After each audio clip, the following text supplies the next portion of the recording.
Nuestra sociedad actual y futura y la calidad de nuestra democracia requieren necesariamente un nivel adecuado de ciberseguridad. Incluso la ciberseguridad se ha convertido en una garantía de los propios derechos fundamentales de las personas, en la medida que existe en el mundo digital un cúmulo de riesgos y amenazas que presionan la vida de estas personas en nuestro país y en toda Europa. En este ámbito, en el medio de esta problemática, cobra singular relieve el estudio, el análisis de la ciberseguridad en el sector empresarial. Por un lado, las empresas son el objetivo prioritario de los ciberataques, pero por otro lado, las empresas también tienen que servir para mejorar nuestra ciberseguridad. Es más, en España la ciberseguridad depende en buena medida de la ciberseguridad de sus empresas. En este sentido, el documento conocido como Estrategia Nacional de Ciberseguridad, un documento del Gobierno español del año 2019, fija uno de sus objetivos, el objetivo tercero, en garantizar un nivel adecuado de ciberseguridad en el ecosistema empresarial y en su desarrollo de este tercer objetivo, publica varias líneas de acción que tienen que ver con diversas actividades de las empresas: participación, fortalecimiento, enfatización de sus capacidades, incluso potenciación de un sector empresarial específico en la industria de la ciberseguridad española y europea. Pues bien, para analizar todas estas cuestiones, tras esta pequeña introducción, vamos a tener a continuación una mesa de análisis que contará con 4 expertos relevantes en la materia. Antonio Fernández, que es el CISO, es decir, el responsable de ciberseguridad de la empresa Finsa, además de colaborador habitual en la Comisión Europea en varios grupos de expertos. Belén Pérez Rodríguez, consultora en Govertis, una empresa de Telefónica Tech, y también la coordinadora en Galicia del Centro de Ciberseguridad Industrial, Fernández Suárez Lorenzo, el presidente del Consejo General de Colegios de Ingeniería Informática de España, y Pilar Vila Avendaño, la CEO y cofundadora de una empresa, Forensic Security. Los 4 tienen publicaciones en revistas especializadas sobre estos temas y los 4 son ponentes habituales en congresos, jornadas y relatorios. Esta actividad está organizada por el Centro de Estudios de Seguridad de la Universidad de Santiago de Compostela y por la Cátedra de Economía de la Ciberseguridad, también de esta Universidad Compostelana, una cátedra apoyada por el INCIBE, por el Instituto de Ciberseguridad de España. Pues nada, a continuación os dejo con la mesa de análisis. Pues después de la introducción comenzamos ya y le cedo la palabra a Antonio Fernández. Muchas gracias, lo primero por invitarme, muchas gracias por darme el turno de palabra. Bueno, actualmente nos estamos centrando mucho, y es lo que bueno, podemos ver en prensa o podemos ver en redes, es sobre todo el cumplimiento normativo, que si bien ya veníamos de cumplimientos como la GDPR y de datos personales, ahora vienen otras, como la NIS2, que va a afectar a un montón de sectores y a empresas que quizás en un principio no se esperaban hallarse inmiscuidas en un reglamento como este. Y claro, nos vamos a encontrar muchos problemas, porque al ser un ecosistema y estas empresas tienen que entrar por aquí, no van a tener las medidas suficientes y quizás tan siquiera los recursos. Espero que a toda esta gente pues, se le ayude a través de NextGen o algún otro tipo de ayuda, porque no es que no sobren por profesionales, pero sí que hay profesionales en los que hay que apoyarse, pero bueno, hay que pagar a esos profesionales y dejar hacer el trabajo a los tecnólogos.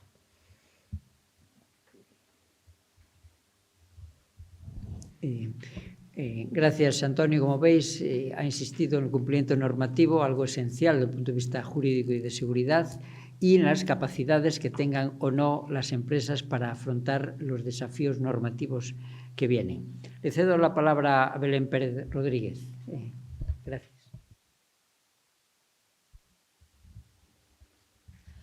Pues según las últimas encuestas del INS, el 98,3 o 0,4%, pero son datos de agosto, de las empresas en España son pymes o autónomos, sin asalariados. Con lo cual, el cumplimiento de las grandes organizaciones tiene un respaldo de estructura, de personal y dirección detrás, pero las pymes, la ciberseguridad ni está ni se la espera. Y lo que vamos a conseguir, si nadie les apoya, es que hagan cumplimiento. cumplo y miento.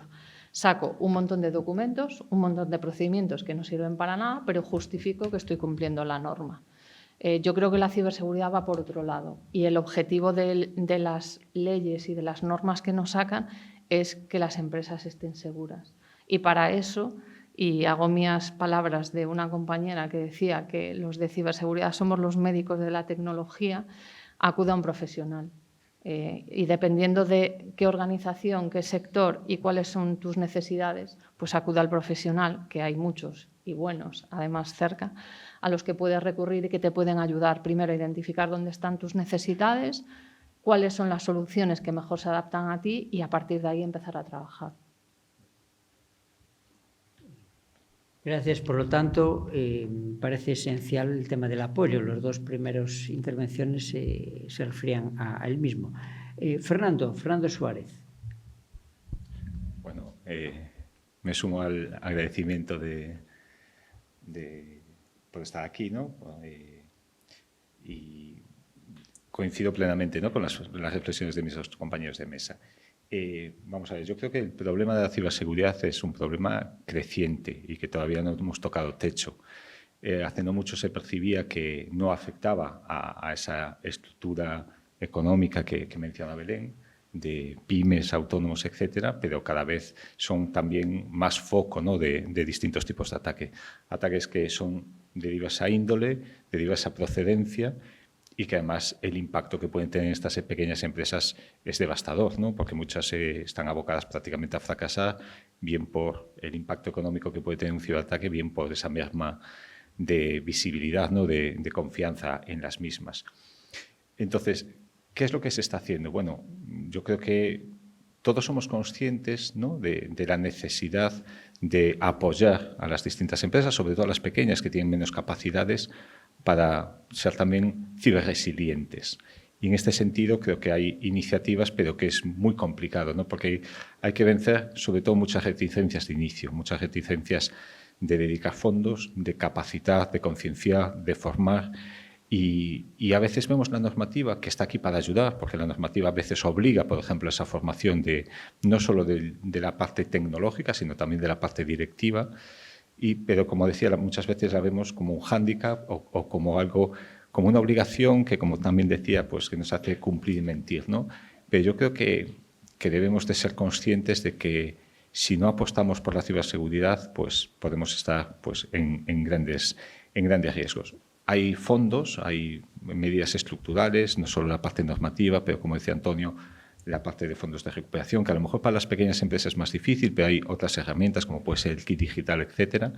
Hay ejercicios formativos. Nosotros, por ejemplo, desde el colegio colaboramos en la organización de eventos como es el CiberGal, que se va a celebrar ahora en el mes de noviembre y que pues tiene el foco tanto en administraciones públicas como en empresas como en ciudadanía.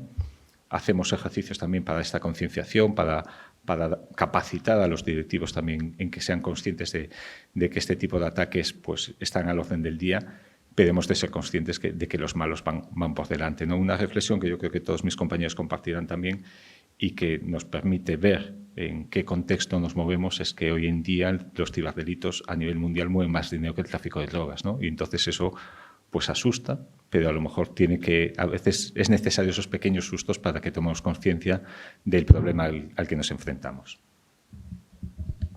Gracias. Entonces, Fernando ve que el problema es creciente, ¿no?, y que también parece que hay obstáculos en las propias empresas para invertir o preocuparse de esta problemática. Pilar, ¿cómo ves esta primera intervención situacional? Bueno, a mí siempre me gusta hablar primero de qué es ciberseguridad, porque creo que aquí también se mezclan conceptos, ¿no? Pensando un poco en la pequeña y mediana empresa, que es de lo que más estamos hablando, porque son los que tienen menos medios. Si no tenemos los sistemas correctamente montados, no tenemos ni un mínimo para gestionar nuestra información, y ya hablo a nivel de sistemas, la ciberseguridad es como un lujo, es eso que queremos tener, pero no podemos porque ya ni siquiera nuestros sistemas, ni siquiera invertimos en nuestros sistemas. Porque se tiende a hablar mucho de digitalización, ayuda a la digitalización, pero todo eso, si no va acompañado de ciberseguridad, no vale de nada. Pero si tienes sistemas incorrectamente montados, por muchas medidas de ciberseguridad que pongas, tampoco cubres nada, porque tienes un campo abierto y estás intentando poner una verja donde tienes todo el resto sin cerrar, ¿no? Entonces ya hay un problema de base de cómo se concibe la informática, cómo se ve lo que es un servicio técnico o, bueno, el trabajo de los técnicos, que ahí ya hay carencias. Eso no se cubre siempre de la mejor forma porque se invierte poco o porque los profesionales no se reciclan o porque no ven las necesidades de ciber. Bueno, hay muchas cuestiones aquí. Entonces, cuando ya la digitalización cojea, claro, meter capas de ciber por encima, pues ya tampoco es que podamos solucionar mucho. Entonces, habría que ir un poco más en lo que es la pyme, habría que ir primero a la base de dónde están los problemas a nivel de sistemas y luego ya podemos meter capas de ciberseguridad, porque cojea todo. En realidad, aquí a nivel técnico cojea todo. Y el concepto del informático para todo que teníamos hace 25 años, hoy por hoy es inviable. Ni siquiera dentro de ciberseguridad todos nos dedicamos a lo mismo, tenemos especialidades distintas. Entonces, creo que todavía hay que hacer mucho cambio cultural. No es solo concienciar en ciberseguridad, que es absolutamente necesario e imprescindible, también hay que concienciar en el mundo tecnológico, en la necesidad de digitalización, en la necesidad de avanzar y perder miedo a la tecnología en general. Y cuando haya inversión en la tecnología y en montar correctamente unos sistemas, entonces ya podemos hablar de meter medidas de ciberseguridad. Y como veis, Pilar ha enfatizado la necesidad de construir el contexto, no solo de ciberseguridad, sino también lo que le rodea, ¿no? La digitalización, la implementación correcta de sistemas y el tema cultural. Bien, aquí están las ideas iniciales, ya veis, muy sugerentes. Insisto un poco ahora, pero ¿quién debe ayudar? Tenemos en España, sabéis, 3 niveles, el municipal provincial, el autonómico y el estatal. ¿Quién debe ayudar? ¿El INCIBE, el Centro Criptológico Nacional, los ayuntamientos, las consejerías? ¿Quién? Esto lo van a ver, entiendo yo, muchos empresarios, muchas pymes van a ver este vídeo. Entonces, ¿qué? ¿Quién quiere comentar? Puedo contestar como gallego, depende, o puedo contestar que creo que todos, ¿no? Yo creo que es un trabajo de todos. Obviamente, para el sector privado, para las empresas, el organismo de referencia es el INCIBE, ¿no? Que es el que presta estos servicios. Pero no podemos dar la espalda a que los ayuntamientos, que están tan cercanos también al sector económico local, o las comunidades autónomas, tienen también responsabilidad, por ejemplo, en capacitar, en formar, en dotar de ayudas también para esta, yo no diría digitalización, sino transformación digital. Y yo creo que son conceptos distintos y, como decía Pilar, es importante asentar conceptos. Digitalizar es poner un ordenador y tener pues las facturas en formato electrónico. Transformar digitalmente va mucho más allá, es cambiar procesos, es cambiar cultura, es cambiar la forma de entender el mundo en el que vivimos, que es un mundo absolutamente tecnológico. Y decía, pues obviamente, de esos 3 jerarquías, ¿no?, de la Administración General del Estado, también por capacidad, tiene que velar porque haya unas capacidades comunes, ¿no?, a nivel de todo el Estado, porque al final sí que es cierto que nos movemos muchas veces por localismos, pero que el mundo tecnológico es absolutamente global. Y, por ejemplo, si lo vemos desde el otro lado de la barrera, desde el punto de vista de los atacantes, es fácil sufrir ataques desde cualquier lugar del mundo en nuestro país. Y, por lo tanto, yo creo que aquí lo importante es estar unidos. Y no olvidemos también al propio sector tecnológico, que es fundamental, ¿no? Yo creo que uno de los grandes problemas que tienen las pequeñas y medianas empresas es que no son muchas veces objetivo de estas grandes corporaciones tecnológicas que pueden prestar servicio por esa falta de capacidad económica, ¿no? Entonces, yo creo que también hay la colaboración desde el sector tecnológico para ver que aquí hay pues también un nicho, ¿no?, en las pequeñas empresas y que hay que ayudarlas, que hay que potenciarlas, pues es fundamental. Y no olvidemos, que al final también apuntaban mis compañeros, la importancia de la profesionalización del sector tecnológico, ¿no? Eso es un poco como la evolución de los médicos, que antes eran generalistas, necesitamos médicos especializados. La informática también necesitamos cada vez más especialización y hay que apostar por una formación y una capacitación también de todos los profesionales para que sean capaces de afrontar los retos a los que nos enfrentamos. Claro, deben ayudar todos los sectores administrativos, ¿no? Pero, por ejemplo, Govertis, que es una empresa cada vez más creciente, colabora, hai coordinación entre empresas ou todo es business, todo es mero negocio ou hai algo máis en el sector empresarial? Afortunadamente, en el mundo ciber colaboramos y mucho. Yo creo que es una de las ventajas que tenemos en nuestro sector, que tanto empresas como profesionales de ciberseguridad nos vemos obligados a colaborar, porque al final es la única forma de hacer bien los deberes. Pero ya no es solo, es muy fácil decir que alguien me ayude, que tengo que solucionar un problema. Yo creo que la primera ayuda tiene que venir desde dentro y desde el staff y la dirección de las organizaciones, más grandes o más pequeñas. Si la dirección no está concienciada de que la ciberseguridad tiene que ser un proceso más dentro de la compañía, como fue en su momento la prevención de riesgos laborales, y hace ya casi 30 años de la Ley de Prevención de Riesgos. Y la Ley de Prevención lo que intentaba era evitar que se nos muriera gente trabajando o que enfermara trabajando. Y desgraciadamente sigue muriendo gente y sigue enfermando gente. Pero ya se están tomando mecanismos para que los números sean cada vez menores. Insisto, la ciber somos los médicos de la tecnología. Entonces, al final, esto, desgraciadamente, incidentes seguirá habiendo porque necesitaríamos recursos infinitos que nunca vamos a tener para solucionarlo todo, pero sí que podemos ir poniendo pequeños pasos desde el origen. O sea, cuando un sistema lo montas y lo montas de forma segura, como decía Pilar, luego poner capas de seguridad es muy fácil y muy sencillo. Si tú no montas un sistema desde el inicio seguro, luego intentar securizar cosas es imposible.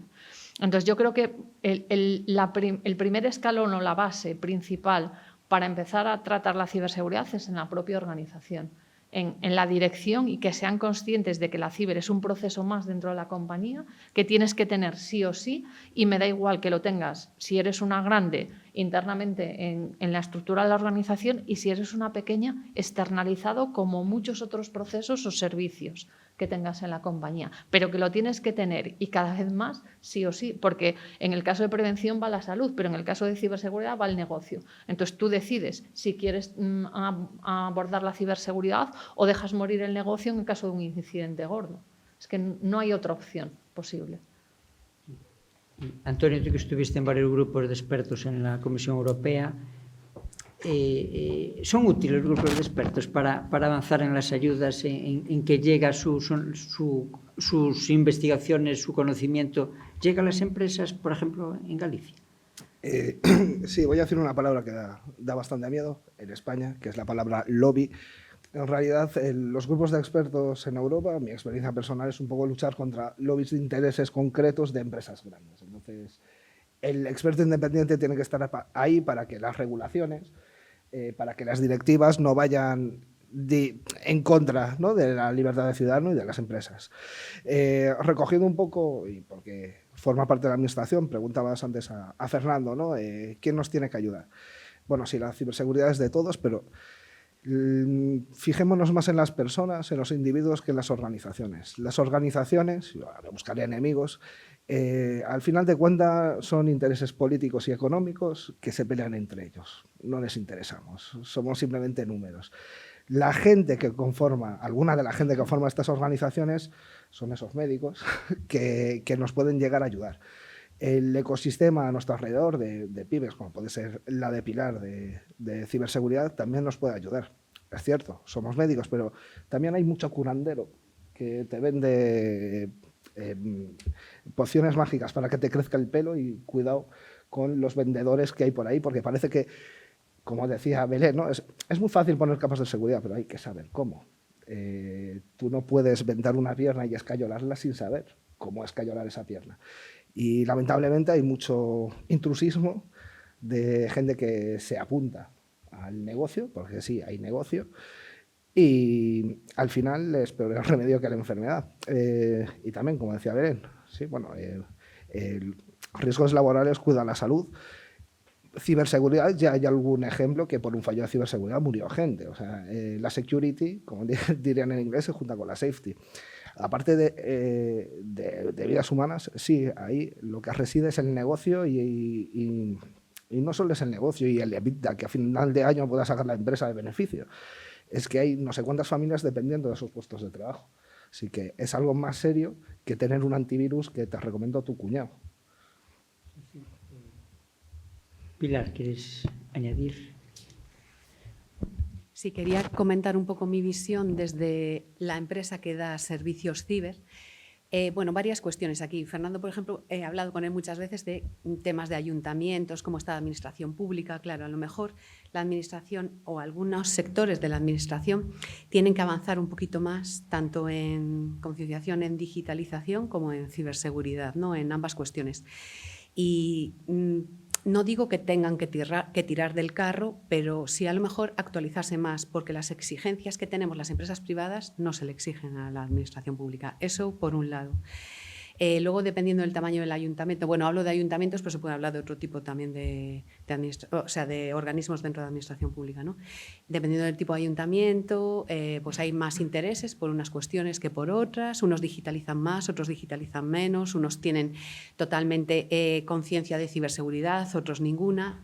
Depende, ¿no? Pero claro, no están sometidos ni a las mismas presiones ni a la misma, bueno, ni al mismo trato en cuestiones de fallos de ciberseguridad. Eso por un lado.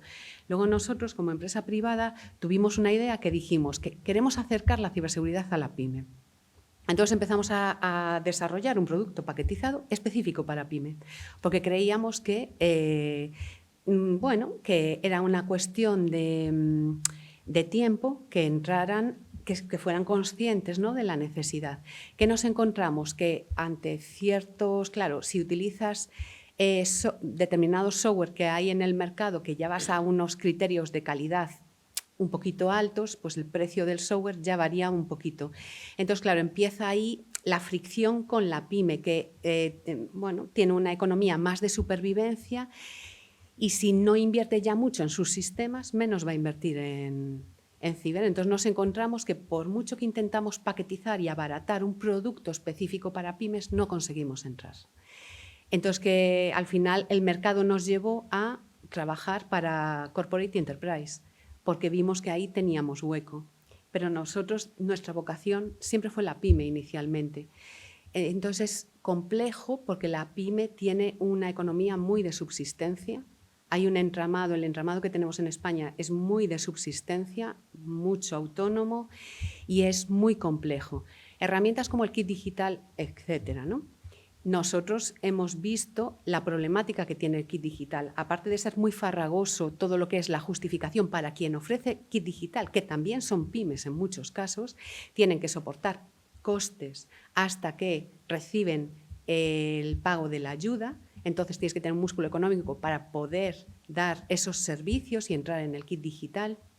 Hay una serie de cuestiones que cuando se sacan ayudas o se sacan, del tipo que sean, a veces no se cuenta con cómo es el día a día de una pyme.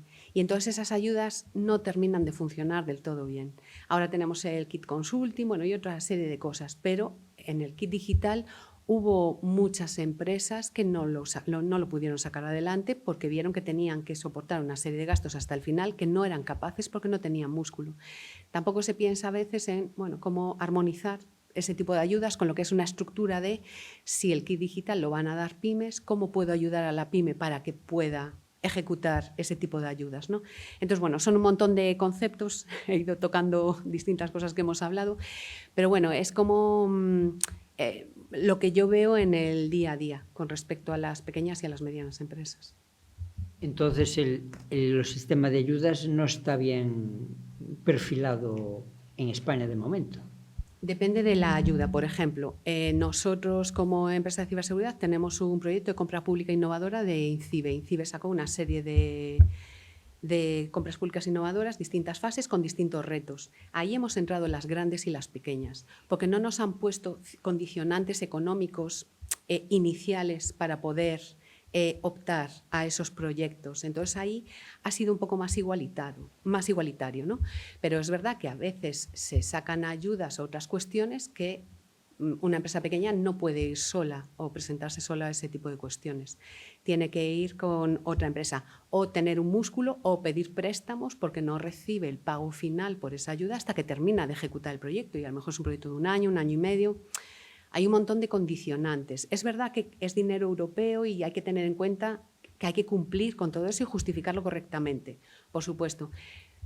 Lo que pasa que, bueno, a lo mejor hay que, en algunos tipos de ayudas, pues darle una pensada a cómo enfocarlo para que puedan entrar más número de empresas más grandes, más pequeñas, bueno, abrir un poco el abanico, ¿no? Entonces, la calidad de la burocratización. Y otra cuestión, ¿cuál es el riesgo para las empresas? ¿Los ciberataques qué quieren? ¿Datos? ¿Quieren ganar dinero? ¿Son ciberataques políticos? Si hay alguna empresa estratégica española de geopolítica, porque no sé si da igual el ciberataque o en función de la naturaleza del mismo adoptáis una estrategia de respuesta u otra. Hay tantos tipos de ciberataques como intereses tiene el cibercriminal. La mayoría es por dinero. Bueno, podríamos decir, hay 3 motivaciones principales. La principal es el dinero, se hace a través de secuestro de datos, extracción de datos, etc. Para eso utilizan unas técnicas y tácticas concretas que puede ir desde un correo que te hace engañar para sacarte un usuario y un password. Hasta ahora, lo último que hemos visto es deepfakes de voz y vídeo que te engañan y hacen que hagas una transferencia, que es el típico fraude del CEO, que antes se hacía por correo, ahora lo hacemos a través de videoconferencia. Luego, el secuestro de datos es una de las mayores pandemias que tenemos a nivel, ya no solo de empresas, sino también de la administración pública. Te piden un rescate, negocian un rescate. Bueno, su modelo de negocio es si pagas más o menos te lo devuelven, pero vas a estar señalado como objetivo fácil que paga. Entonces, tampoco es una buena política pagar siempre. Luego, de las otras 2, pues tendríamos una bastante más importante, que serían los Estado-Nación, que sería por motivos políticos de un Estado concreto. Esto suele ir más contra las administraciones públicas, para robo de información o, bueno, hacer algún tipo de problema para que funcione peor y que sus servicios a la ciudadanía vayan peor. También a empresas estratégicas, porque tienen este apoyo al gobierno. Esto lleva ocurriendo desde hace años entre un montón de estados y nadie dice nada, porque todos somos parte como Estado de este tipo de ataques.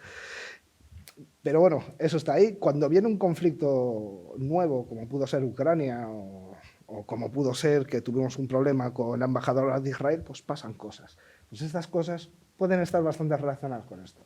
Y por último, yo creo que de menor impacto pues sería el hacktivismo, que es pues, por motivaciones políticas, sociales o de cualquier tipo, tu compañía, tu organización, pues puede ser objetivo de un grupo como Anonymous, que es un grupo de gente descabezado, realmente no es un grupo, ¿no? Es un nombre en el que se une mucha gente y, bueno, pues tu empresa, alguien la ha citado en Twitter diciendo que apoya tal causa, bueno, pues te tiran la empresa o te borran cosas, por ejemplo. Entonces, la respuesta, digamos, que da un poco igual la motivación del ataque, ¿no? La respuesta desde el punto de vista técnico del CISO, ¿no? Sí, o del no CISO, porque las empresas pymes colaboran con las empresas grandes. Igual tu empresa pyme, como la grande es muy difícil de entrar, te atacan a ti, que eres la pequeña y tienes acceso a la grande. Eso sería un ataque a la cadena de suministro. Simplemente te utilizan de puente hacia la grande. Entonces, sí, da igual. Nos puede afectar a cualquiera, incluso a los ciudadanos. Incluso de forma colateral, es decir, grandes, por ejemplo, cuando fue la plaga, como dice Antonio, de ransomware, WannaCry, etcétera, esos ataques indiscriminados que podían afectar a cualquier empresa. A lo mejor sí que tenían algunas como objetivo final, pero al final eso, con ese funcionamiento tipo virus, se expande y puede afectar a mucha tipología de empresa, ¿no? Hay dentro de esa última categoría que comentaba Antonio, incluso empleados descontentos que por venganza hacia su ex empresa pues también la pueden ciberatacar, pueden robar datos, pueden pasárselos a la competencia. O sea, es decir, la tipología de ataques es pues tan diversa como motivaciones puede haber, ¿no? Como bien decía Antonio. Y eso dificulta muchísimo también los mecanismos de defensa, porque todos podemos ser víctimas de un ciberataque. El problema es que en esa concienciación que decíamos al principio, pues estas pequeñas empresas creen que nunca van a ser el objetivo de un grupo masivo, porque al final económicamente se consideran como no rentables para ellos, pero como decía, colateralmente pueden sufrir este tipo de ciberataque y al final su economía, su reputación se ven totalmente mermadas y pueden pues, estar abocadas a esa desaparición. Entonces, la casuística es totalmente diversa, las medidas de protección son también tan diversas como esta casuística. Esto va avanzando, avanza a una velocidad de vértigo, comentaba Antonio, tipo ransomware, phishing, etc. Hoy en día cualquiera de nosotros puede comprar un ataque como servicio en el mercado negro, eso es muy fácil de acceder al mismo, con lo cual, pues, imaginemos, ¿no?, que esto avanza a una velocidad de vértigo. Tenemos que saber aprovechar también las herramientas, ¿no?, porque ahora se genera mucho miedo por el uso de la inteligencia artificial, ataques tipo deepfake, etcétera, que están al orden del día y que sin duda van a ir a más, pero esa misma herramienta la podemos usar para defendernos, ¿no? Lo que pasa, insisto una vez más, es necesario que seamos conscientes del valor que tiene pues, nuestra información, nuestra infraestructura tecnológica, porque cualquiera puede sufrir un ataque de este tipo. Por una parte, no olvidemos que en las empresas trabajan personas. Yo siempre he dicho que yo quiero personas seguras porque van a ser empleados seguros. Al final, quien utiliza la tecnología y quien gestiona la tecnología sobre la que se soporta toda la información de la organización son personas. Y las personas también pueden generar problemas. O sea, no pensemos solo un problema de ciberseguridad en un ataque. Obviamente son los más gordos y los más preocupantes, pero un procedimiento mal ejecutado que te tira todos tus sistemas es un problema de ciberseguridad y no es imprescindible que sea un ataque. Con lo cual, la tecnología ha entrado muy rápido en nuestras vidas, porque si echamos la vista atrás, yo creo que hemos metido tecnología demasiado rápido a las personas y nos hemos olvidado muchas veces de enseñar a usar esa tecnología y hacerlo de forma segura. Si esto lo extrapolamos a las organizaciones, mucho más. Yo que soy industrial, en las organizaciones industriales tecnológicamente siempre estuvimos ahí, porque sabíamos que la tecnología nos iba a aportar un montón. Todas las revoluciones industriales iban por ir incrementando el espectro tecnológico dentro de los procesos de producción. ¿Qué pasa? Que la seguridad nunca estuvo en la hoja de ruta. Entonces ahora, cuando te planteas, claro, es que el directivo quiere en tiempo real saber lo que está pasando en la planta, quiere conectividad en tiempo real, pero nadie se ha preocupado de securizar los sistemas, igual que él pueda acceder, cualquiera puede acceder. Y entonces ahí tenemos un problema. Y cuando tú no has metido la seguridad desde el principio y encuentras contextos que son un poco especiales, que no puedes meter mecanismos de seguridad al uso, pues entonces ahí empiezan los dolores de cabeza. Y nosotros todos hemos visto empresas en suspensión de pagos porque han tenido un incidente de seguridad y obviamente no puedes estar con todos tus empleados mirando al aire porque no pueden trabajar y pagarles la nómina, con lo cual todos para casa en un ERE o en muerte. Y además es que hay empresas que no se dan recuperados, sobre todo pymes. Hemos visto pymes que al final, después de mucho tiempo de no poder recuperar su negocio, porque al final estamos hablando del negocio, porque la información es la que sustenta el negocio. Cuando tu negocio no funciona, no te queda más remedio que cerrar. Y muchas veces no somos conscientes de eso. Pues sí, en efecto. Pero vamos a ver, la sociedad de la información empezó en los años 80, ¿no? En España hay varios documentos estratégicos a lo largo de los años que tratan de afrontar la problemática del desarrollo tecnológico. La Estrategia Nacional de Ciberseguridad tiene un objetivo específico, lo decía en la introducción, como habéis visto antes, de proteger el ecosistema empresarial desde el punto de vista de la ciberseguridad, con unas líneas de acción determinadas. Y aún por lo que me estáis diciendo, parece que el sector aún está en construcción.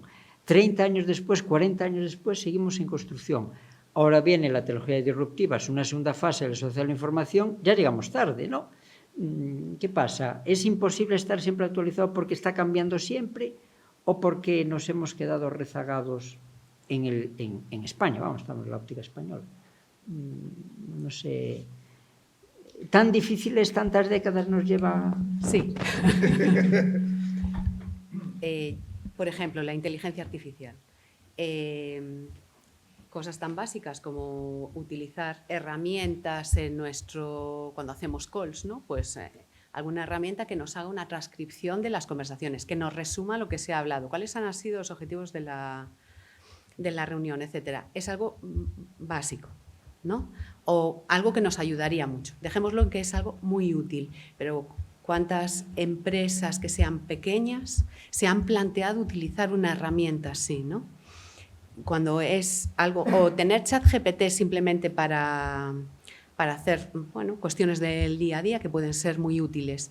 Porque todos hablamos de ChatGPT, pero yo no veo que en las empresas todavía se esté utilizando mucho, salvo las empresas que son ya tecnológicas en su ADN que lo utilizan. Creo que estamos muy lejos en ciertos sectores empresariales de llegar a ciertos niveles de digitalización buenos, ¿no? Con lo que nos ayudaría, porque realmente es un impulso importantísimo. Y si no te digitalizas, te quedas demasiado atrás con respecto a tus competidores. Si no utilizas la inteligencia artificial para ciertos procesos que tienes en tu empresa, posiblemente te van a adelantar tus competidores. Pero no veo que haya en ciertos sectores mucha inquietud por aprender sobre estos temas o averiguar. Los que ya somos tecnológicos ya lo hacemos porque lo llevamos haciendo toda la vida, siempre nos estamos poniendo al día. Pero es verdad que tienes que estar estudiando y aprendiendo constantemente y estar revisando constantemente todo lo que está saliendo al mercado, ¿no? Pero no todos... Hay sectores más tradicionales que a lo mejor este tipo de cuestiones les cuesta más. También hay pues, necesidades a veces de cambios de estrategia en la empresa, pero si los decisores no ven esa necesidad, no va a haber esos cambios de estrategia. Bueno, son cuestiones un poco culturales. Creo que en España siempre hemos sido un poquito rezagados, a lo mejor con respecto a otros países de Europa. Y el tema de la digitalización se ha dejado un poco de lado. El móvil sí, todos tenemos el móvil y todos lo usamos para lo que sea, pero a la hora en el trabajo hay muchas herramientas muy potentes, pero se desconocen estos temas y estamos como anclados aún en una época un poquito anterior, ¿no? Es más, yo voy a ir un poco más lejos que Pilar. O sea, si no estás digitalizado ya, pues piensa en cerrar, llegas muy tarde. Digitalizada está hasta en la mercería Mariloli, que tiene su programa de facturación que envía por correo electrónico a su gestoría. Todo está digitalizado, como bien dices, el móvil. En conceptos de transformación digital nos hemos matado mucho en digitalizar procesos y todo esto, pero no hemos transformado digitalmente al usuario, a la persona. La persona siempre ha tenido una reticencia de cambio, el usuario, pues en las empresas que he trabajado, una reticencia de cambio de hacer las cosas de una manera distinta a la que hacía. Entonces, ese ludismo, ¿no? De nada, yo paso porque esto no me sirve para nada, ya que lo haga el de enfrente y si a él le funciona ya me apunto yo. Siempre vamos como por detrás, pues en este caso de Europa, pero bueno, de Europa en general del mundo, y que se suele decir el tema este, ¿no? En Europa regulamos, bueno, en Estados Unidos lo desarrollan, en China lo implantan y aquí lo regulamos. O sea, siempre vamos a la cola de este ciclo de la innovación. Y por otro lado, lo decimos mucho en seguridad, en ciberseguridad, ¿no? Que ciberseguridad no es un gasto, es una inversión. Nos encanta decir esto, pero es que en realidad en tecnología, en las empresas en España, la tecnología siempre ha sido un gasto. Ese sistema que has montado rápido y corriendo para hacer ese proyecto, que se queda ahí y que es inseguro, no lo voy a volver a hacer, ya lo he hecho. ¿Para qué refactorizar un programa que lleva 20 años si nos funciona? Pues no. Carece de muchas cosas que te podría dar una ventaja competitiva frente a los demás y que básicamente es garantizar tu supervivencia en el futuro. Así que sí, llegamos tarde. Yo, si me permitís, voy a discrepar un poco.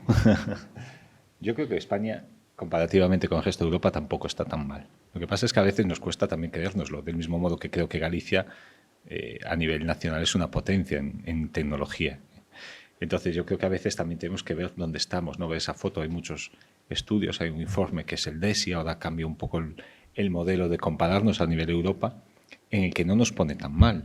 Por ejemplo, en infraestructuras de comunicaciones estamos mucho más avanzados en despliegue fibra que la mayor parte de los países que podríamos pues calificar como similares a nosotros en cuanto a avance social, económico, etcétera. En cuanto a administración electrónica, creo que también vamos bastante mejor que la gran mayoría de países y muy por delante de países que vemos como locomotoras del progreso, como puede ser Alemania. España está muy por delante, ¿no? Entonces creo que no estamos tan mal. sobre lo que decías de esta evolución, yo creo que más que evolución es una revolución. Esto va a una velocidad de vértigo, está cambiando el mundo a una velocidad que nunca en la historia ha tenido pues tanto impacto. Y ya no solo es un cambio tecnológico, por ejemplo, estamos viendo cómo hay un cambio normativo importante para compasar también esta tecnología. Tú apuntabas también ahora, Antonio. Entonces, yo creo que aquí tenemos que ir todos de la mano, pero si vemos la cantidad de normativa que afecta a la tecnología, que aplica en nuestro día a día, eso también nos da que pensar que no es solo un cambio tecnológico. ¿Y cómo podemos afrontarlo? Por ejemplo, hablaba Pilar antes del tema de las administraciones, ¿no? Yo creo que sí, estoy de acuerdo contigo, las administraciones tienen que ser tractoras de este progreso. Y las administraciones, por ejemplo, en España hay una normativa que es el Esquema Nacional de Seguridad que impone una serie de requisitos, pero no solo a las propias administraciones, sino también a las empresas que trabajan con las administraciones. Entonces, yo creo que en este sentido se está avanzando. Pero es difícil, porque al igual que cuando hablamos de empresas, hay una diferencia abismal entre las grandes compañías y las pymes o las pequeñas. En el caso de la administración, pues estamos en las mismas, ¿no? Porque no es lo mismo la capacidad que puede tener el Ayuntamiento de Madrid que la capacidad que puede tener el Ayuntamiento de Teo, por ejemplo, que por cierto ha sufrido un ciberataque hace no mucho y que seguramente ellos pensarían que jamás podrían ser objeto de un ataque de este calado, ¿no? Entonces creo que a veces cuando se hacen normas, cuando se hacen subvenciones, cuando se hacen ayudas, no es tan fácil, ¿vale? Y yo lo digo desde el punto de vista también de la administración, garantizar que va a llegar a todos por igual, que van a ser equitativas, que van a cumplir con los principios de igualdad, de transparencia, de publicidad, etcétera, y que a veces se hacen con la mejor de las voluntades y al final quedan en nada, porque por ejemplo el kit digital pues muchas veces quedan en que me accedía Maripili, no sé cómo era, que tenga una página web para tener una plataforma de comercio electrónico. ¿Qué interés tiene Maripili en vender botones a Alemania? ¿No? Entonces yo creo que muchas veces estas ayudas a veces se hacen con la mejor intención, pero a veces tampoco somos capaces de entenderlas o de llevarlas a una transformación digital tan necesaria, ¿no? Que pasa también, insisto una vez más, por esa concienciación y por esa capacitación. Pero también respondiendo a lo que tú decías, ¿no? La evolución no solo es tecnológica, sino es normativa. Creo que además estamos en la Facultad de Derecho, que es importante también que nos entendamos dos mundos, que eran dos mundos que transcurrían en paralelo y que nos tenemos que entender, ¿no? No podemos hacer una normativa sin pensar cuál va a ser ese avance tecnológico y no podemos avanzar tecnológicamente sin dar unas garantías a toda la sociedad, ¿no? Y tenemos que ser conscientes de que a lo mejor normativa que antes perduraba en el tiempo durante muchos años, a lo mejor dar este avance tecnológico hace que incluso antes de salir a la luz haya que cambiarla, como ha pasado, por ejemplo, con el reglamento de inteligencia artificial a nivel europeo, ¿no?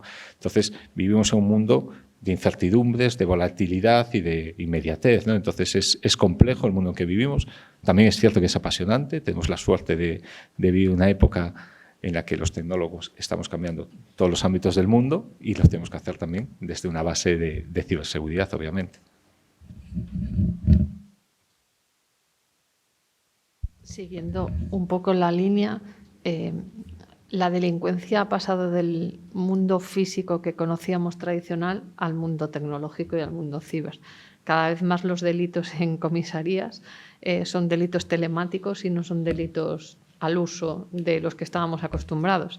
Entonces, toda la sociedad tiene que cambiar. El usuario de a pie, que tiene que ser consciente que determinados comportamientos que hace en su día a día son arriesgados y pueden llevarle a determinados problemas, pero luego también el resto de entornos. Necesitamos de la abogacía personal capacitado en delitos telemáticos que pueda ayudar a esas personas que ponen una denuncia. Necesitamos en judicatura salas y profesionales especializados que cuando los tecnólogos vamos a sala y contamos determinadas cosas no nos vean como unos bichos raros y ya vienen estos que hablan un poco rarito y no sabemos de qué están hablando, porque al final esto es el futuro y, bueno, el presente más que futuro. Entonces, mientras todos los estamentos de la sociedad no nos adecuemos a ese cambio tan rápido tecnológico, no vamos a conseguir que todos rememos en el mismo sentido. Estabais comentando que Europa regula, Estados Unidos van a otro lado y China también. Bueno, y esto va a tener un coste empresarial para nuestras capacidades de influencia en el mercado. Es decir, Europa quiere regular y controlar el proceso tecnológico. Estados Unidos y China no. Esto en términos empresariales va a haber una pérdida de competencia y competitividad en Europa. Claro, es que aquí hay un problema mayor, que es que en Europa no se apuesta tanto por el I+D+I como en otros países, porque la ayuda a las empresas, que bueno, yo parece que estoy de no hoy, pero es que yo, a ver, claro. A ver, es que es un poco lo que se ve. Ves otros ecosistemas donde la aversión al riesgo es mucho menor, y se hacen unas inversiones potentes porque se apuesta por proyectos que son realmente punteros o disruptivos. Y eso no significa que en Europa no tengamos esas ideas. Lo que significa es que aquí tal vez nos cuesta más llegar a la financiación de las ideas que tenemos. Y eso hace que Europa, perdona, solo una cosa. Entonces, ¿qué hace Europa? Buf, tengo monstruos a mi alrededor, no son míos, son de otros continentes, pero tienen mis datos. Tengo que controlar qué pasa con mis datos. Entonces, tengo que forzar a esas grandes corporaciones a que gestionen mis datos con las políticas que queremos en Europa y vamos a meter regulación, cuando a lo mejor había que ayudar a construir un entramado empresarial más potente en Europa, que está bien la regulación, pero tal vez si va acompañada de un apoyo mayor a lo que es la innovación, porque la Startup Nation de momento sigue siendo Israel. Yo en España no veo ese tema de la Startup Nation, por mucho que nos digan que vamos a apostar por ese mundo. Claro, vamos a ver, claro, Europa porque regula por los derechos fundamentales, que no importan tanto en Estados Unidos y sobre todo en China no importan nada. Por ejemplo, el Reglamento de Servicio Digital en Europea 2022. Claro, se dirige sobre todo a las plataformas de muy gran tamaño, más de 45 millones de usuarios. ¿Eso es útil? Yo creo que sí, pero tiene un precio que es a lo mejor la falta de competitividad. A eso me refería. Que pueden ir las dos cosas juntas. Es decir, podemos regular y podemos reindustrializar Europa, sobre todo en la parte de ciber, porque lo hablaba en Bruselas con alguien que estaba en un puesto generoso y lo que decía es, vamos a hacer unas líneas de inversión en ciberseguridad para comprar tecnología. Pero al final, ¿dónde la compramos? En Estados Unidos, en Israel, en Rusia, ¿vale? Ya de ahí parte el problema de que los datos ya se están yendo a otro sitio. Y segundo, estamos perdiendo la soberanía digital, la soberanía tecnológica en toda Europa. En caso de un conflicto, Dios no lo quiera, global, importante, con que den un botón, todo lo que está en la nube desaparece. Tú puedes entrar en el CPD, en el Centro de Proceso de Datos de Microsoft o de Amazon, coger los discos duros, están cifrados.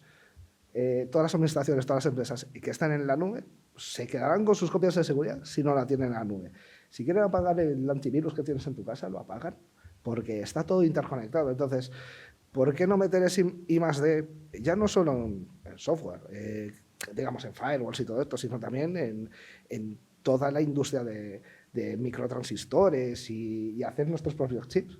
Porque siempre estamos a rebufo, estamos soltando el dinero de Europa hacia otros países, también ayudándoles a su I+D. Creo que ahí es donde perdimos un poco la competitividad, porque sea de lo que sea tu compañía, va a depender de tecnología de fuera. Entonces siempre vamos a estar vendidos en este sentido, a no ser que le demos la vuelta. Si la pregunta es si Europa está perdiendo la competitividad, pregúntaselo a Mario Draghi. Mira el informe que acaba de presentar hace no mucho, que precisamente iba en esta línea, ¿no? Yo creo que Europa tiene un problema muy grande, y es que es muy pequeña comparativamente con Estados Unidos y con China, las grandes potencias, pero sobre todo que Europa no deja de ser un concepto que creo que está fracasando. Al final, Europa como tal, si se apaga ese botón, no va a ser un único conjunto. Vamos a ser 27 o 20x países que cada uno va por su cuenta, ¿no? Si vemos, por ejemplo, el mapa de las empresas unicornio, las empresas valoradas en más de 1.000 millones antes de salir a bolsa, en Europa hay muy poquitas. Si vemos las grandes empresas tecnológicas, en Europa hay muy poquitas. Y si preguntáramos a la gente qué empresa tecnológica puntera conocen, seguramente pues no se den cuenta de que hay un par de ellas, Spotify y poco más, ¿no? Es que SAP, pero grandes compañías que compitan a nivel mundial, nos vamos otra vez a Estados Unidos o a China. Entonces yo creo que también tenemos que ver el mapa geopolítico que estamos acostumbrados a ver Europa en el medio. Si confrontamos a las dos grandes potencias, que son Estados Unidos y China, y las ponemos frente a frente, Europa queda en la esquina. Y es el papel que estamos jugando. Estoy totalmente de acuerdo con Antonio. Se puede regular, pero se puede incentivar la innovación y la inversión en desarrollo. Y lo que estamos quedándonos es solamente en regular, pensando que somos los jueces del mundo, haciendo normativa, como es el Reglamento Europeo de Protección de Datos, que hemos sacado todo el pecho del mundo en decir que es la primera normativa que tiene impacto mundial, porque afecta a entidades que, aunque no estén en Europa, presten servicios en Europa, pero al final lo que estamos haciendo es que Europa no sea competitiva, porque aquí vemos muchísimos vetos, muchísimas restricciones a esa innovación, y sobre todo porque la idea de una Europa unida pues no está funcionando, porque al final cuando imaginamos a una de estas empresas la ubicamos en un país y no la ubicamos en Europa, y todavía somos más pequeñitos.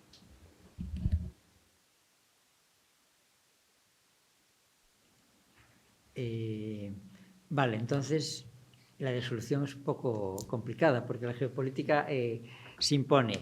Para ir en la última fase de la mesa, para ir acabando, ¿qué recomendaríais a vuestra organización o a otras organizaciones en términos de ciberseguridad de cara al futuro inmediato? No sé, computación cuántica, formación de empleados, con las mayores norteamericanas llevarlo mejor, con Microsoft, Google, no sé qué, presión política, no sé, a los gobiernos, no sé, recomendación. Lo más sencillo de todo, y ya sé que es el menos común, pero sentido común. O sea, al final tampoco hay que buscar soluciones mágicas ni milagros, sino que al final es dar pasos sencillos adecuados a tus necesidades y a tu negocio. Y para eso, dependiendo de la estructura, porque no hay dos organizaciones iguales ni dos empresas del mismo sector igual, al final tienes que recurrir a los profesionales que saben lo que se hace y no a curanderos ni magos por ahí que te venden el oro y el moro y que te digan, pues esto son tus prioridades, esto es el mapa de ruta que tienes que adoptar y a partir de ahí empieza a trabajar. Y sobre todo, y yo sigo insistiendo mucho, ya no digo ni formación ni concienciación, nosotros ya hablamos de evangelización de las personas, porque al final la persona es la que está siempre detrás de tecnología. Puedes tener la tecnología más segura, que si la persona que la usa lo hace de forma insegura, no nos va a valer de nada. Entonces, al final hay que trabajar y seguir trabajando muy mucho en las personas, pero las personas como ciudadanos, porque al final van a ser los empleados también. Totalmente de acuerdo con Belén. Creo que las personas en la ecuación tecnológica en la que vivimos son fundamentales. Creo que tenemos también la suerte de que en España y en Galicia se apuesta por una educación de calidad. Tenemos aquí 3 universidades que tienen títulos en el ámbito de la tecnología, tienen títulos compartidos incluso en el ámbito de la ciberseguridad, y creo que esa colaboración pues se escenifica, por ejemplo, en el ámbito universitario, pero se escenifica en el ámbito de los profesionales. Aquí en Galicia, y los aquí presentes hemos estado formando parte de distintas redes de colaboración, el Foro Galego de Ciberseguridad, el capítulo gallego de SMS Forum, el encuentro de Cibergal. Creo que esa colaboración es algo innato en nuestro sector y especialmente en el ámbito de la ciberseguridad, y creo que es absolutamente fundamental con ese sentidiño, ese sentido común que apuntaba Belén. Pero creo que, siendo lo más importante, no podemos dejar de mirar también la parte tecnológica, porque esa soberanía digital es absolutamente fundamental. Lamentablemente creo que hemos perdido la carrera de la inteligencia artificial. Europa no es competitiva a nivel de inteligencia artificial y difícilmente lo seremos porque necesita inversiones grandísimas. Europa invierte menos que compañías como Google, con lo cual eso es imposible. Tenemos una oportunidad, que es la computación cuántica. Tenemos aquí al lado el Centro de Supercomputación de Galicia, que está apostando porque Galicia también sea pionera. No quiero decir que sea una apuesta ganadora ni que sea la única apuesta, pero todavía es una tecnología en ciernes que está a punto de despuntar, y creo que debemos de mirar dónde hemos fracasado, dónde nos hemos equivocado en el pasado, para no cometer esos mismos errores con tecnologías que todavía tienen un recorrido amplísimo, que veremos a dónde nos llevan, porque hay todavía muchas dudas, pero que yo creo que no debemos de mirar hacia atrás, sino mirar hacia adelante y mirar dónde podemos ser competitivos, dónde podemos ser innovadores, dónde podemos ser disruptivos y dónde podemos jugar un papel protagonista a nivel mundial. ¿Qué recomendáis a las empresas vuestras o las de al lado? A la mía para empezar, que me suba el sueldo, pero luego que siga el camino. Es básicamente lo que decía Belén, ¿no? Es marcar una hoja de ruta. Puede haber cisnes negros que de repente te hagan parar y seguir, pero no hay que tener prisa, hay que hacer las cosas bien y pensarla. Para el grueso de la sociedad, que simplemente haga un ejercicio de pensar que en su bolsillo, en su móvil, igual tiene una foto, un vídeo, un mensaje que no querría por nada del mundo que determinadas personas lo vieran. Pues esto también se puede llevar a las empresas. Tenéis cosas que no queréis que nadie vea. Hay que hacerle un poco de caso a los tecnólogos. Y no solo las empresas y la ciudadanía, sino pues lo que hablamos, ¿no? Los políticos, los organismos, que esos cónclaves, ¿no? Que van a decidir el futuro de determinadas tecnologías. Que, bueno, yo confío en una guerra asimétrica y que aún tengamos un poco de tiempo en la IA. Pero que hagan caso a los tecnólogos, al colegio de ingenieros, a la gente de Tereco, ¿sabes? A los que están ahí, a los que en el día a día se están enfrentando a la tecnología y saben cómo funcionan y saben de qué va. No coger a cualquier persona simplemente, pues por intereses espurios quizás o partidistas, y que va a dirigir en los próximos 10, 20 años del destino del país, o de este caso, y tienes razón, Fernando, de Europa. Y debemos sentirnos más europeos y menos de cada uno de nuestros países. Bueno, yo totalmente de acuerdo con todos mis compañeros, ya poco me queda que decir. 2 ideas. La informática hay que pagar por ella. Vamos a ver, no todo es gratis en informática porque todos... hay fabricantes detrás del software, detrás del hardware, que tienen que pagar sueldos, los desarrolladores de software comen todos los días, etc. Entonces, hay un concepto erróneo de que lo tecnológico tiene que ser gratis porque, bueno, por cuestiones tradicionales, pero no es así. Pero dicho esto, el hacer las cosas bien tampoco tiene por qué salir muy caro. Quiero decir, un poco lo que hablábamos antes, si las configuraciones a nivel de sistemas son correctas, ya tienes un trabajo hecho que no por meter la solución de ciberseguridad más cara a lo mejor vas a estar 100% protegido, porque al final es imposible estar 100% protegido. Entonces, bueno, hay que balancear, pero no ir al curandero e ir al médico. Yo creo que eso es muy importante. Y antes de conclusiones, el proceso tecnológico es irrefrenable, va a suponer una pérdida de puestos de trabajo clarísima, vosotros traéis las empresas, o eso se compensará por la aparición de otras actividades profesionales. Esta es mía. Yo soy industrial. Yo cuando hace muchos años estudié la carrera, yo soy de automática y de electrónica, nos llamaban generadores de paro, porque íbamos a automatizar todos los procesos y iban a desaparecer las personas en las organizaciones. Y yo sigo viendo a gente ir a trabajar a las empresas, sobre todo a las empresas industriales. Yo creo que la tecnología, y como tecnólogos convencidos, creemos que la tecnología es una ayuda a las personas para esas tareas penosas, duras, y que no queremos nosotros hacer, vamos a apostar por la tecnología. Ahora bien, detrás de la tecnología siempre, irremediablemente, van a estar las personas. Lo que tendremos es que hacer un cambio de mentalidad, de tareas y de procesos, pero la persona jamás en la vida va a desaparecer. Había un anuncio de IBM hace muchos años en el que en un periódico, era todo texto, 2 hombres estaban viendo una obra y entonces había una pala excavadora haciendo un agujero en el suelo y uno le decía al otro: ¿ves el progreso? Si en lugar de esa pala que maneja un único operario estuvieran con las palas tradicionales, habría 20. Y el otro le contestaba: y si en lugar de palas usaran cucharillas de café, habría 200, ¿no? Entonces, el progreso es imparable. Y el progreso lo que ha hecho es que cambien los perfiles laborales. Entonces, desaparecerán ciertos puestos, sobre todo, como dice Belén, los más penosos, los que tienen pues, valor cero, que no aportan, donde los humanos somos totalmente prescindibles, y habrá otros en los que pues, no seremos sustituibles por máquinas. Pero, de todas formas, creo que tampoco tenemos que tener miedo a que haya una renta universal para ciertos tipos de perfiles y que haya máquinas que nos sustituyan. Quiero decir, yo creo que hemos venido al mundo a vivir y no a trabajar. Si somos capaces de repartir equitativamente pues toda la riqueza humana, pues no es necesario a lo mejor que el 100% de la población humana tenga que trabajar, ¿no?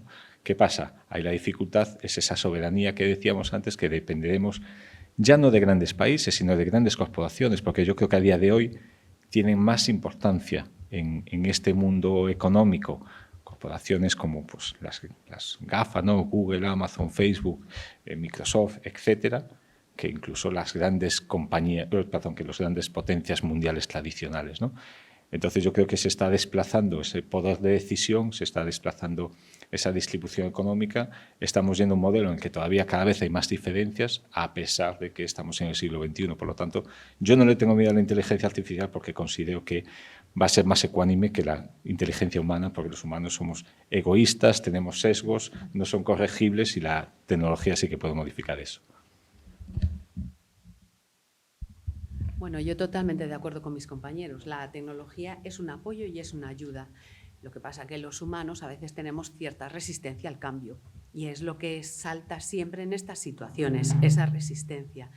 Y ahí también se ve un poco los cambios culturales entre Europa y otros continentes, a lo mejor, ¿no? O sea, y otros... bueno, y dentro de Europa también se nota entre países. Quien tiene una mentalidad más de evolucionar y aperturista y otras más de vamos a seguir como estamos, que estamos bien. No me toques mi terruño, que estamos bien así. Bueno, es imparable, con lo cual quien no quiera adaptarse, bueno, es que hay que tomar decisiones. No, la vida es aperturista de por sí y con todos los cambios que están viniendo yo creo que no va a ser imposible parar los cambios sociales que se avecinan, pero no van a ser drásticos, es lo que cuenta Belén.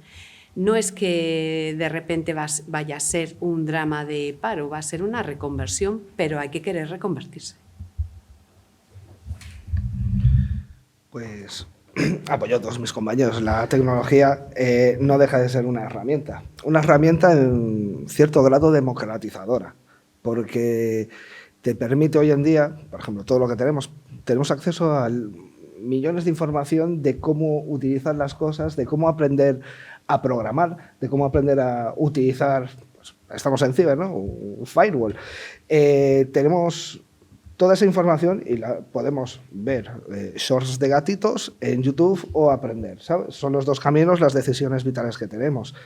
Es como decir que cuando se usó la brújula, pues le quitamos el trabajo a los que sabían leer el cielo en la navegación nocturna, ¿no? Por el mar. No, pues simplemente es una herramienta.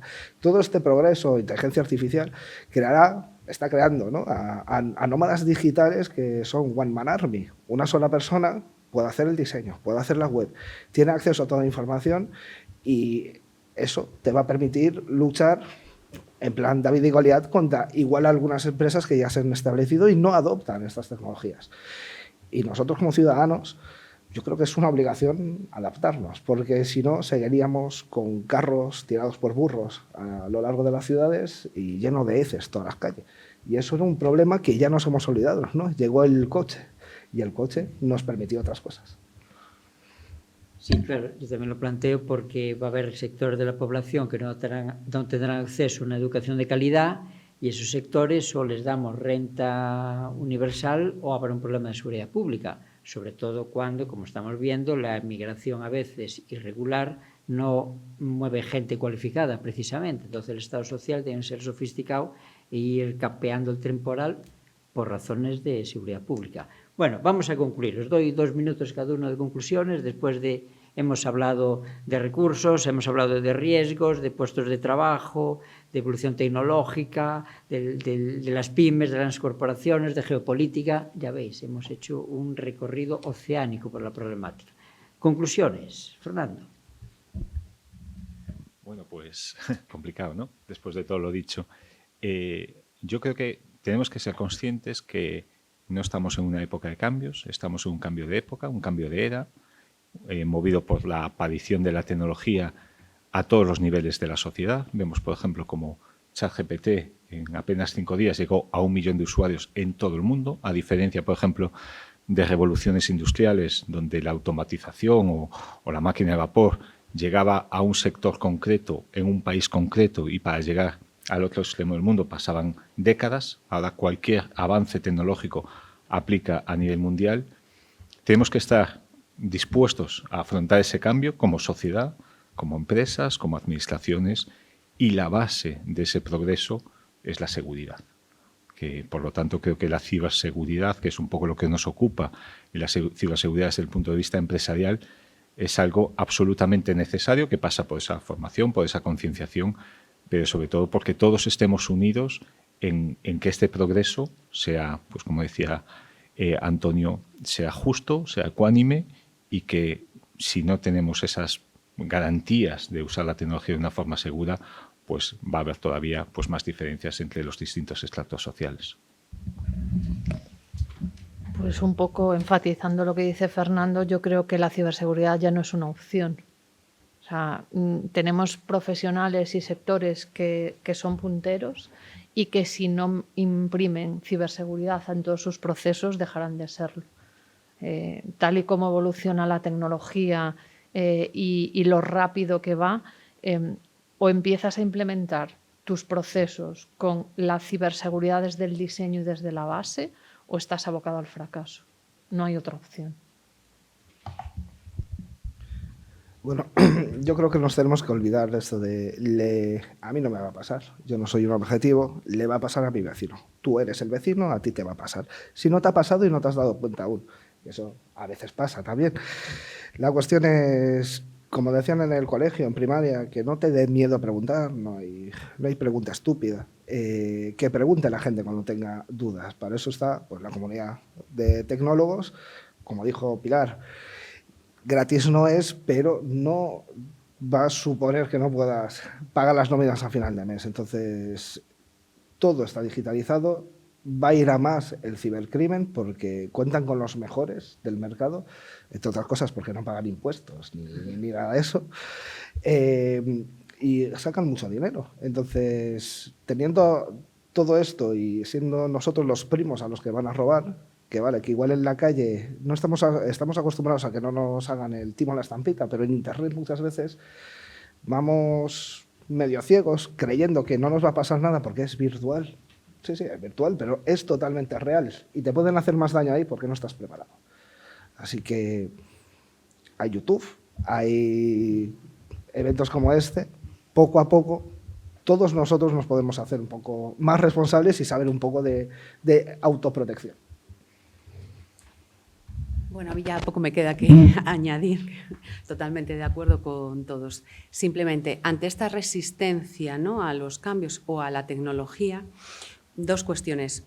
Nos puede tocar a cualquiera y no por meter medidas de protección vamos a estar más protegidos. Lo que hay que hacer es levantarse cuanto antes si nos pasa algo, si nos atacan, si somos una empresa o un particular, saber a dónde recurrir, saber qué mecanismos puedo tener para solventar la situación de la forma más óptima, ¿no?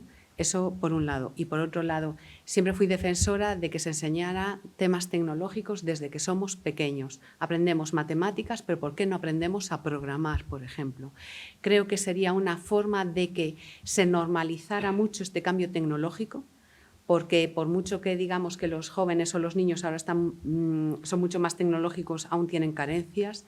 Creo que habría que dar una formación diferente que tiene que venir desde la niñez. Programar debería ser algo básico para todos, aunque creo que alguien de Nvidia dijo que ¿para qué va a aprender la gente a programar si ya está la IA? No, no es así. Hay que saber programar porque alguien programa la IA. Entonces, eso. Y con esos conceptos en nuestra cabeza, creo que puede haber un cambio social, ¿no? Y tener menos resistencia y aprender mejor cuestiones de ciberseguridad, porque va todo unido. Bueno, amigos, amigas, hasta aquí hemos llegado. Hay que concienciarse, hay que entender la importancia de la ciberseguridad en el sector empresarial y con eventos como este, pues tratamos de aportar nuestro grano de arena al debate y a las soluciones de futuro ante este mundo de incertidumbre y convulso que nos ha tocado vivir. Gracias, hasta nueva ocasión.